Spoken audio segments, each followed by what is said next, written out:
Baik, bismillahirrahmanirrahim. Assalamualaikum warahmatullahi wabarakatuh. Waalaikumsalam warahmatullahi wabarakatuh. Baiklah, kami dari kelas Hukum Acara Peradilan Agama 2.7 dengan dosen pembina yaitu adalah Ibu Miss Narsya. Kami dari kelompok 2 dengan materi yaitu cerai gugat. Nah, sebelum itu izinkan kami memperkenalkan diri terlebih dahulu. Dimulai dari saya, yaitu Aisyah Zahra dengan NIM 19 10 11 10 73, lalu ada rekan saya.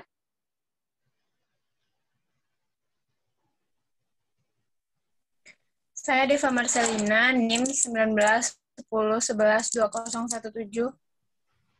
Dan saya Viva, NIM 19 10 11 10 98. Baiklah, langsung saja kita akan masuk ke dalam sesi diskusi, yaitu pemaparan materi. Sebelumnya, izinkan saya untuk share screen terlebih dahulu. Baiklah, pembacaan materi yang pertama akan dibacakan oleh Saudari Afifah. Kepada Afifah, dipersilahkan.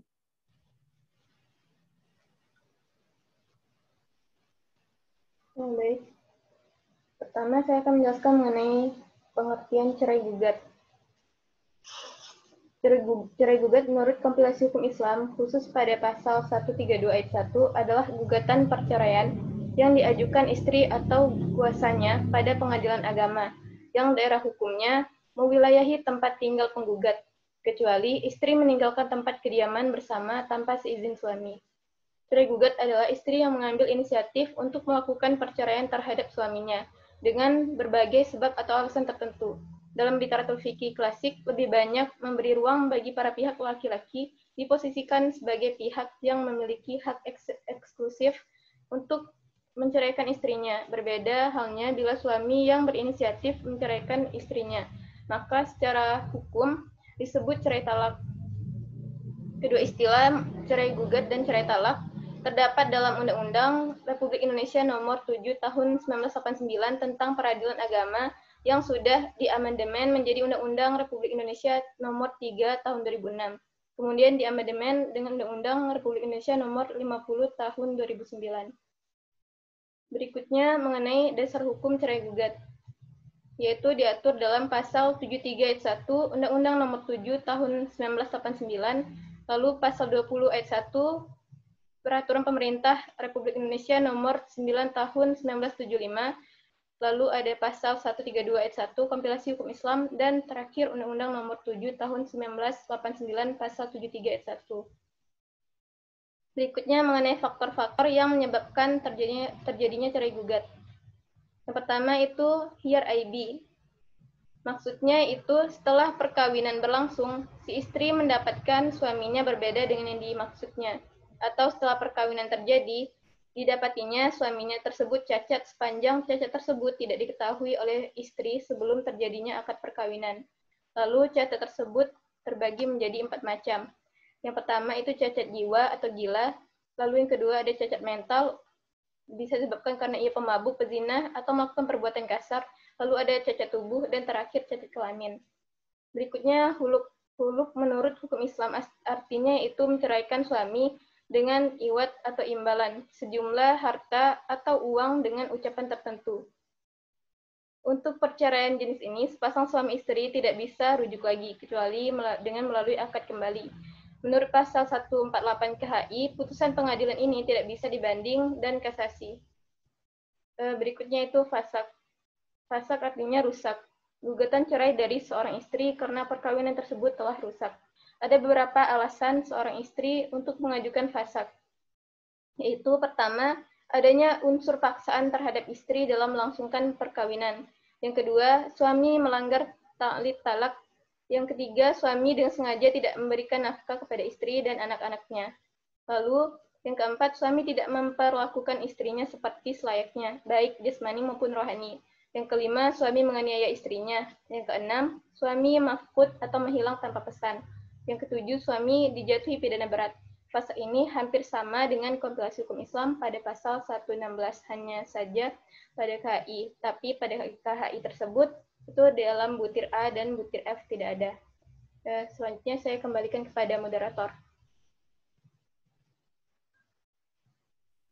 Baik, terima kasih Afifah. Selanjutnya akan dilanjutkan oleh Deva. Pada Deva dipersilahkan. Baiklah, terima kasih saya ucapkan kepada moderator. Saya akan melanjutkan mempresentasikan materi yang kelompok kami. Menurut Subianto, perceraian itu lebih diakibatkan oleh faktor-faktor lain sebagai pemicunya, yaitu antara lain, yang pertama, status sosial ekonomi, yang kedua, usia saat menikah, yang ketiga, suku atau ras populasi, yang keempat, tidak mempunyai anak atau keturunan, yang kelima, kekecewaan, yang keenam, dendam, yang ketujuh, adanya orang ketiga, yang kedelapan, single parent, dan yang kesembilan, karir, kemudian yang terakhir yaitu gender.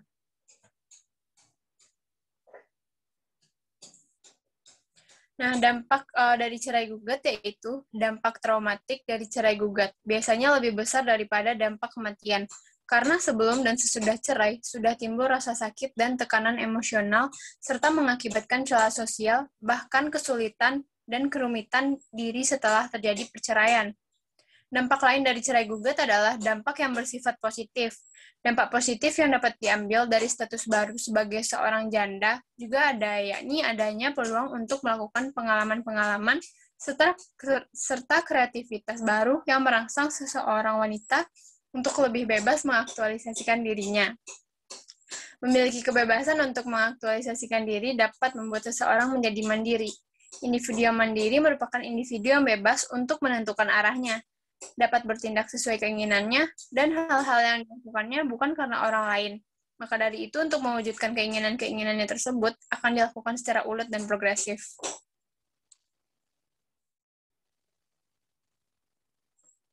Dampak negatif dari perceraian terhadap perkembangan anak-anak, yaitu pertama, tak ada figur ibu, anak bisa menjadi pribadi yang was-was.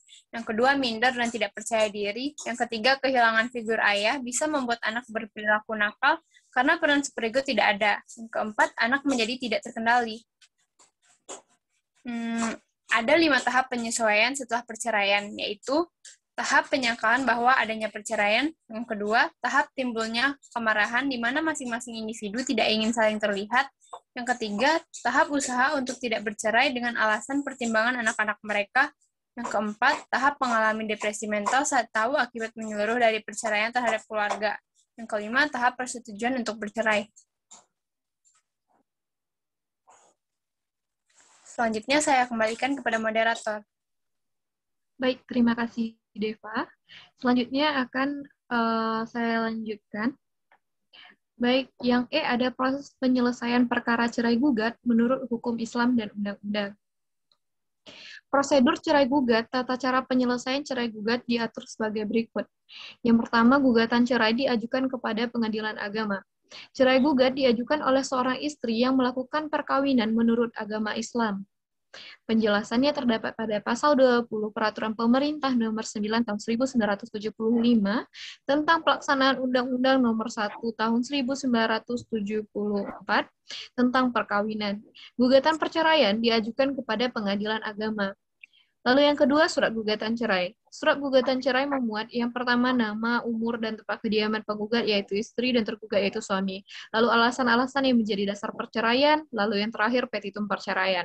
Gugatan cerai dapat diajukan berdasarkan alasan atau alasan-alasan yang diatur dalam penjelasan pasal 9 ayat 2 Undang-Undang Nomor 1 Tahun 1974, pasal 19 Peraturan Pemerintah Nomor 9 Tahun 1975 tentang pelaksanaan Undang-Undang Nomor 1 Tahun 1974 tentang perkawinan.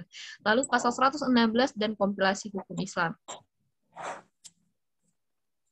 Yang ketiga, kewenangan relatif pengadilan agama. Gugatan perceraian diajukan oleh istri atau kuasanya kepada pengadilan agama yang daerah hukumnya meliputi tempat kediaman penggugat, kecuali dalam hal yang pertama, penggugat dengan sengaja meninggalkan tempat kediaman bersama tanpa izin tergugat, maka gugatan cerai diajukan kepada pengadilan agama yang daerah hukumnya meliputi tempat kediaman tergugat. Lalu yang kedua, penggugat bertempat kediaman di luar negeri. Maka gugatan perceraian juga diajukan kepada pengadilan agama yang daerah hukumnya meliputi tempat kediaman tergugat.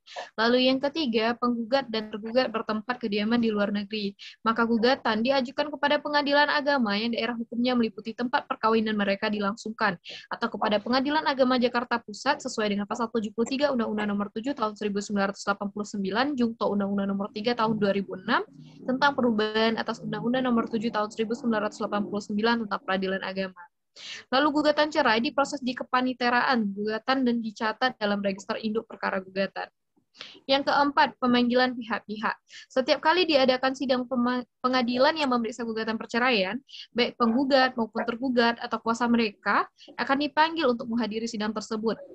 Pemanggilan disampaikan kepada pribadi yang bersangkutan apabila yang bersangkutan tidak dapat dijumpai, panggilan disampaikan melalui lurah atau yang dipersamakan dengan itu.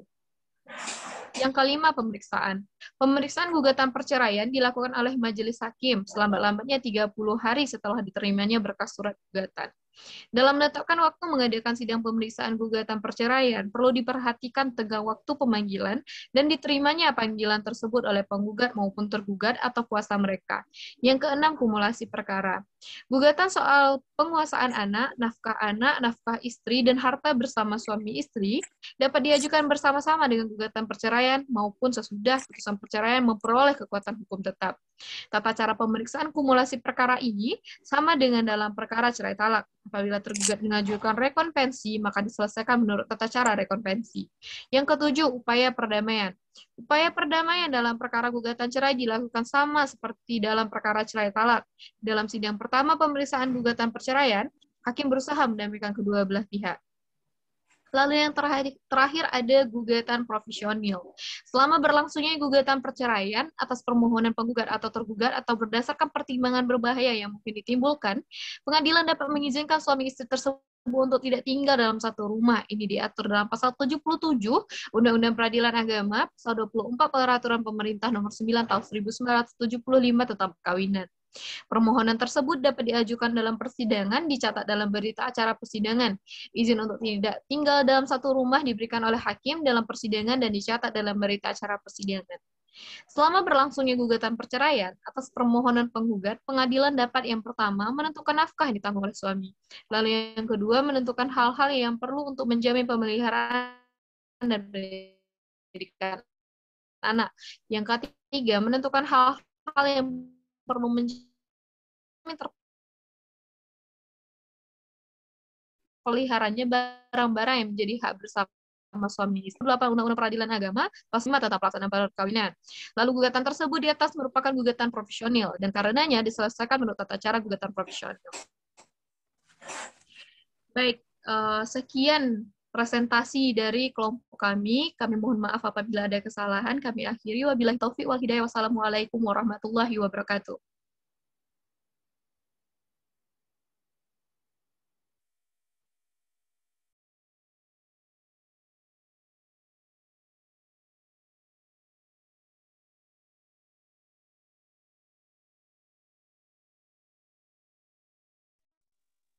Oke, Beb? Udah di selesai. end? Untuk berita acaranya itu tinggal ngetik pertanyaan-pertanyaannya aja kan?